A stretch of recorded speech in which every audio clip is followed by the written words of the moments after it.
Hi, this is Ivy with WTI, and have you ever heard of cinnamon toothpaste? Well, let me tell you all about it.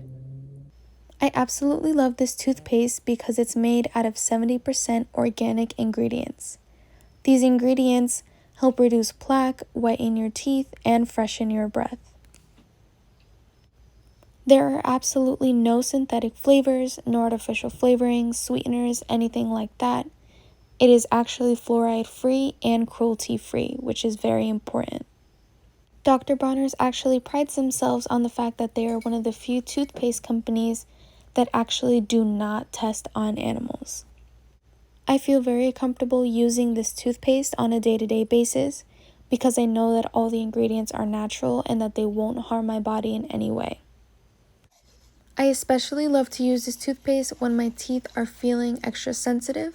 I know that I can use it as many times as I like without hurting my teeth thanks to the organic ingredients and the essential oils.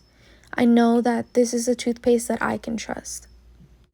I, for one, honestly love this cinnamon flavored toothpaste. I've noticed a significant difference in my teeth and how white they are and how sensitive. I think this has helped me out so much and I recommend it to anyone, but that's just my point of view.